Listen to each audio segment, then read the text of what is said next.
What's going on, everybody? It's Jewfy here, and I got a nice clip here today from Sky News. It's Rita Panahi and Matt Walsh discussing why he made the documentary "What Is a Woman" in the first place. And I think I'm gonna title the video of I'll title this video "Matt Walsh, What Is a Woman? The Conclusion," because this is what he derived from, his experience, his time, and his journey in filming the documentary itself. And I think it'll be some good bits in here. So before we start the video, don't forget to like, comment, share, and subscribe. And, shout out to Matt Walsh, the not leading, but a top performing LGBTQ author. And yeah. So give him his credit, and shout out to Sky News. Now, without further ado, let's start the reaction. To answer that key question, I began by asking Matt why he made this documentary in the first place. Well, it starts with just recognizing that gender ideology is this pervasive, toxic influence in our culture across the world, across the Western world anyway. And also realizing that, in spite of the fact that it's been so successful in claiming so many people's minds, it is really quite hollow at its core. And it seemed to me, going back years, that just a couple of questions really bring down the whole house of cards, starting with the question, which is in the title of the movie, of course, what is a woman? If you can't define what the word woman is, then nothing that the gender ideologues say makes any sense. None of the claims that they make any sense if they can't define the term. And as we discovered filming the documentary, they certainly cannot define the term. No, they can't. Even women at the Women's March were completely baffled by that question and didn't feel confident committing an answer. Okay, now I had to pause here. Now I wanna highlight on, comment on two things that they said. Like he said just now, the simple question, what is a woman, destroys their house of cards, because if they have an ideology centered around something that they can't even define, that destroys the house of cards. You can't have an ideology on something that you can't even put into words at all, or that you can't put the right words onto it, that you can't narrow down and actually say what it is. And also, the thing about the women at the Women's March, like I said, I seen this documentary, so I know what they're talking about. I know from what part of the documentary they're talking about. So it's women at a women's march, and he's asking them what is a woman, and at a march for women can't tell him what a woman is. I mean, just stop for a second real quick and think about how insane that is. Like, you're a woman, you're at a women's march, advocating for women, on behalf of women, but you can't even tell me what a woman is. Doesn't make any sense. Now, there is a hero that emerges in this documentary. You've said that Scott Nugent is the hero of the film. Let's hear what they have to say. We have 5 children's hospitals in the United States promoting that.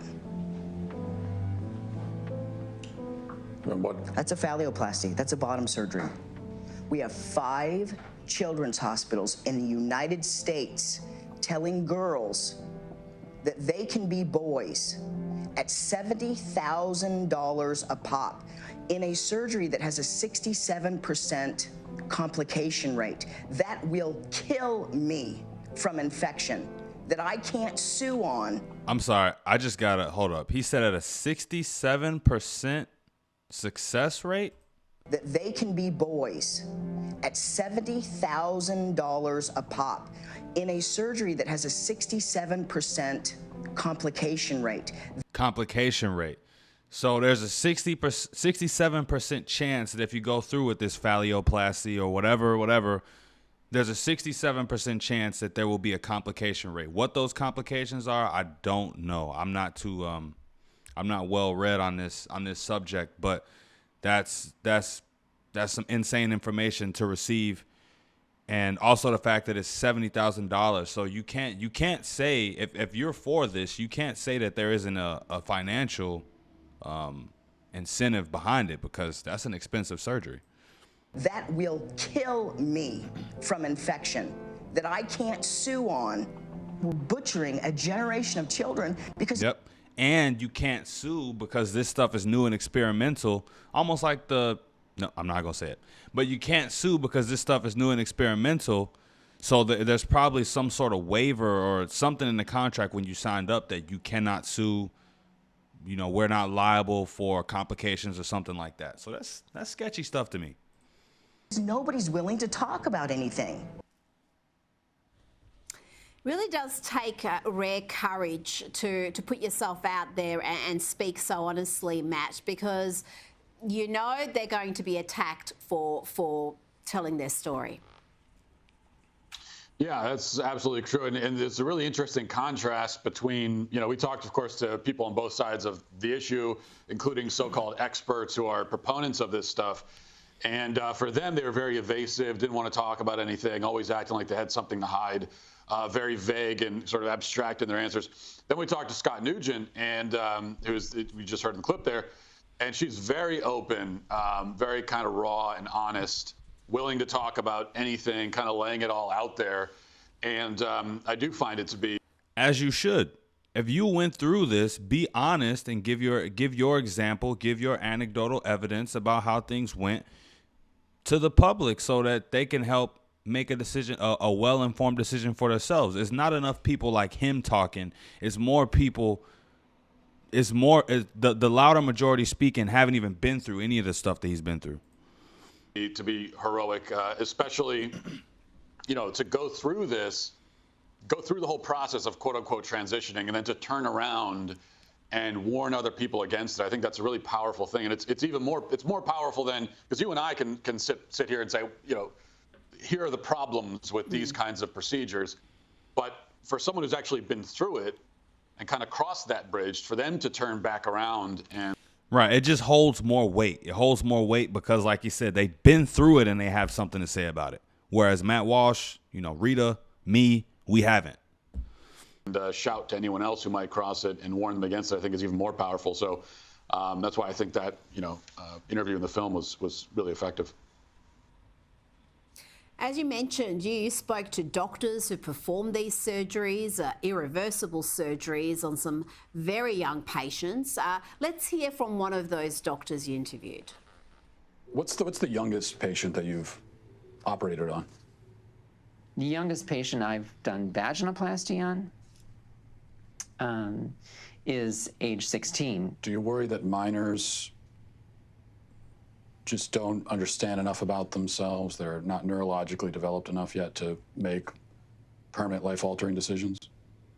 Absolutely not.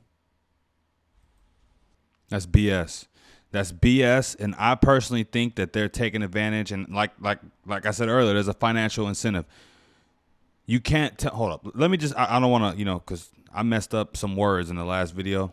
Some definitions. I don't want to get anything wrong. I want to hear exactly what you just said. Let's hear from one of those doctors you interviewed. What's the youngest patient that you've operated on?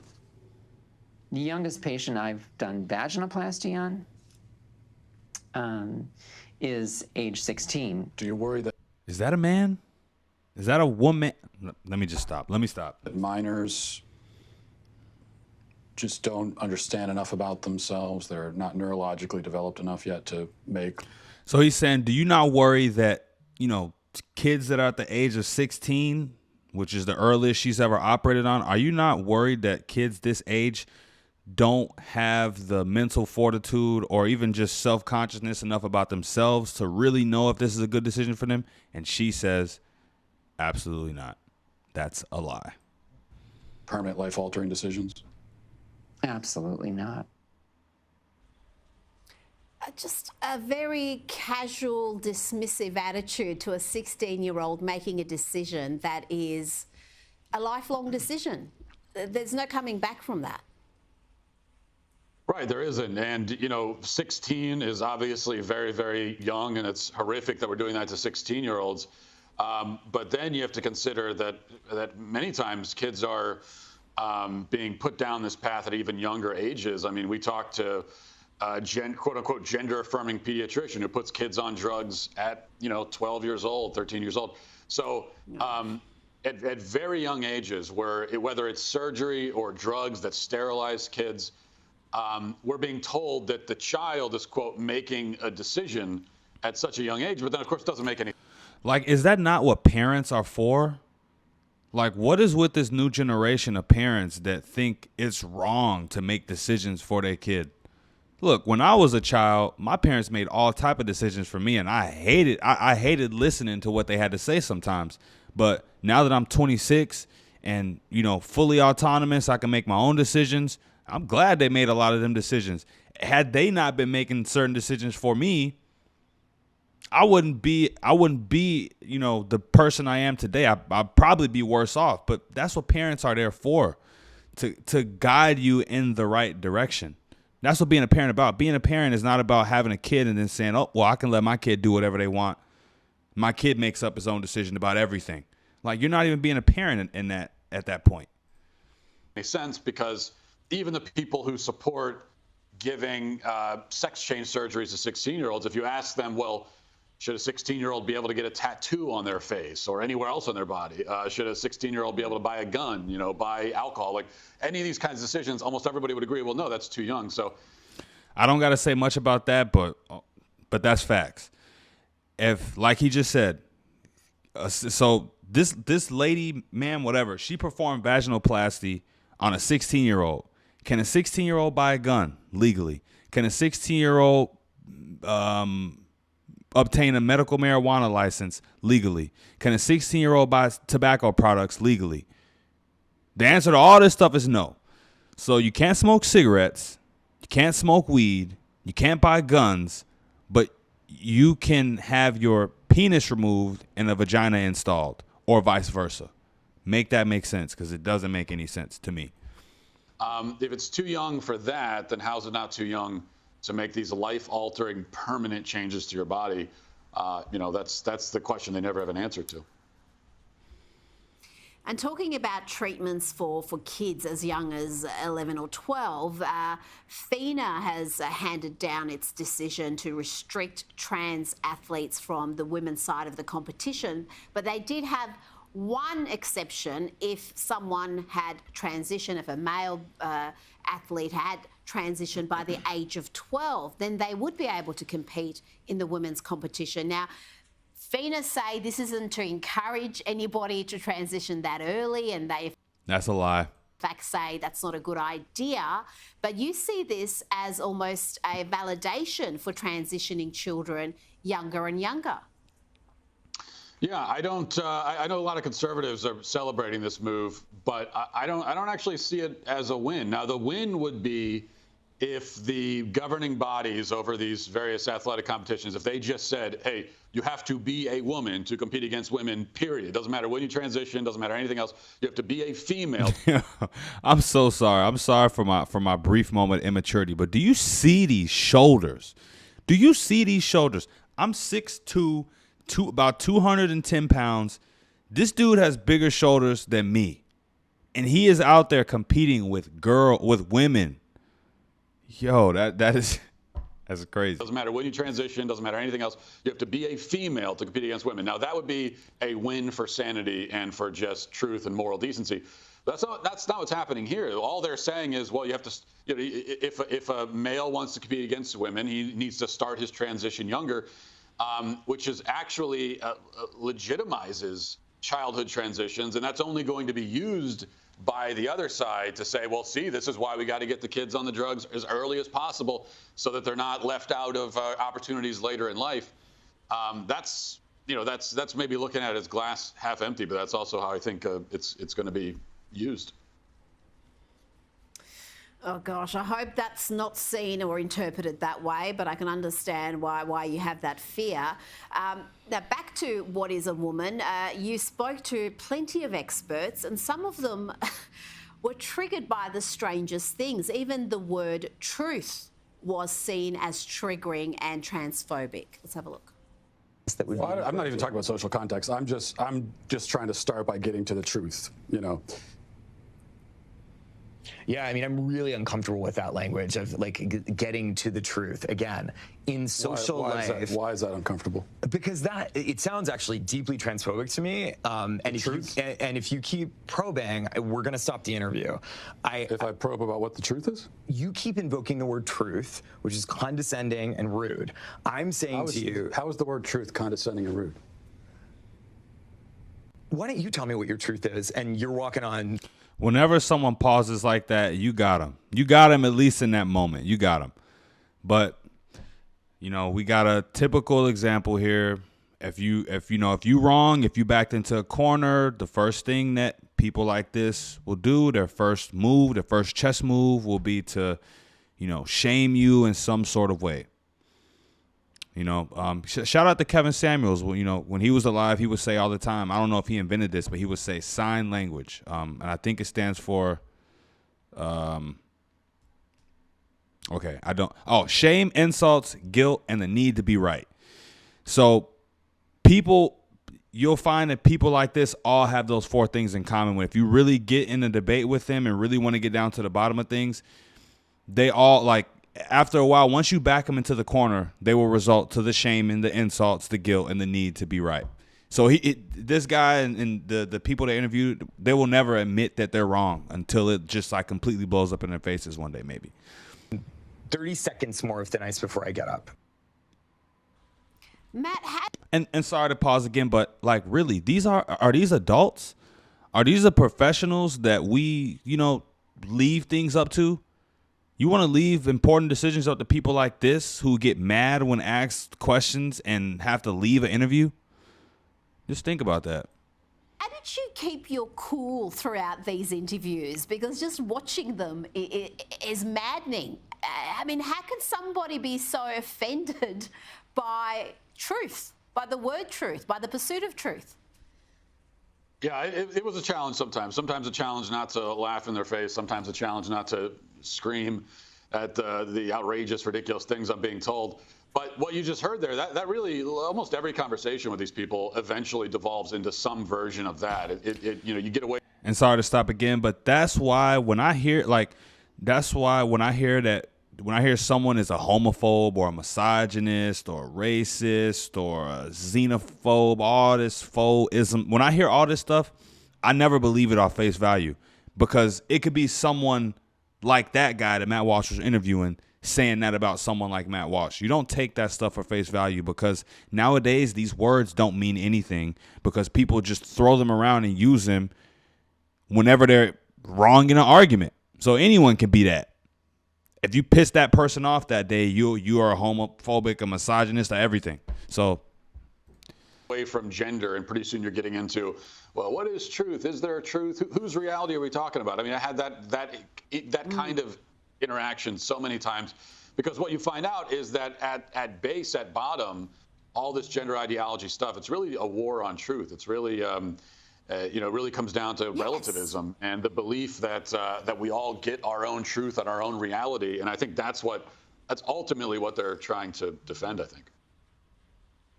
Well, it is. It is a denial of truth, a denial of logic, denial of biology sometimes. And these conversations that you had where you did keep your cool, my goodness, some of them are bordering on the absurd. We've got here another expert who's talking about, whether chickens laying eggs have been assigned a gender. Male gametes. That's what makes me male. No, your sperm don't make you male. Then what does? It's a constellation. In reality. See, I don't even know what that means. What does that even mean? It's a constellation. Aren't constellations in the sky? In truth, okay. Whose truth are we talking about? The same truth that says we're sitting in this room right now, you and I. No, you're not listening. See, you got to watch out for ladies like this. These are the middle-aged women that do yoga and they're liberal and they swear they're just so nice and inclusive. Watch out for women like this, because they show their claws. They're gonna show their claws one day. If I see a chicken laying eggs and I say that's a female chicken laying eggs, did I assign female, or am I just observing a physical reality that's happening in the world? Does a chicken have gender identity? Does a chicken cry? Well, Does a chicken commit suicide? How do you know? How does she know chickens don't cry? Nah, let me quit playing.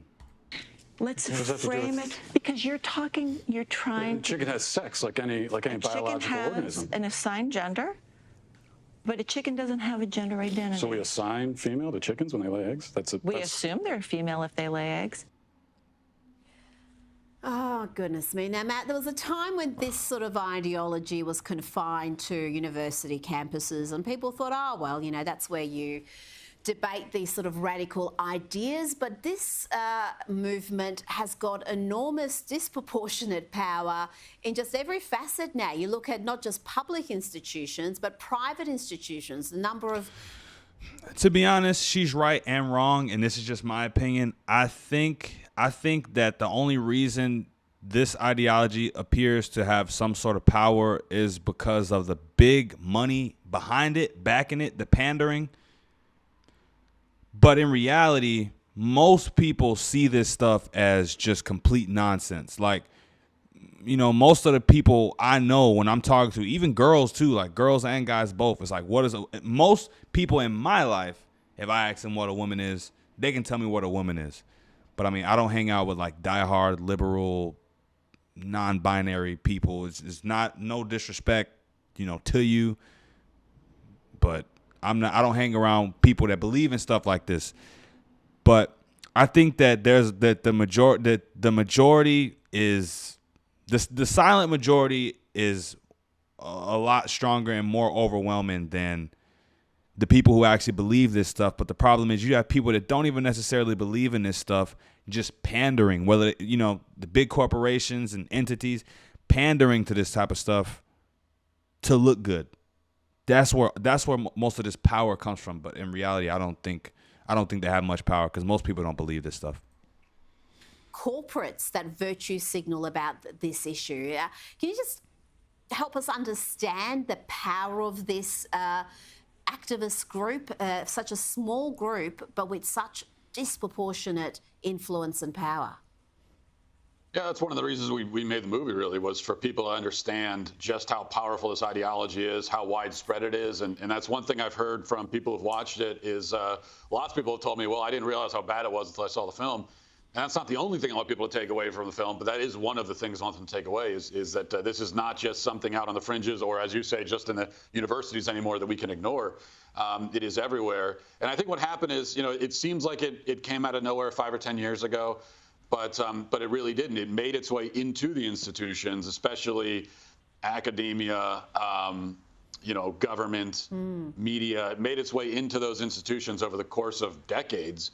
And then from there, I think, filtered down into the general population. And then maybe, you know, 8, 10 years ago is when it kind of it exploded onto the scene on a mainstream level.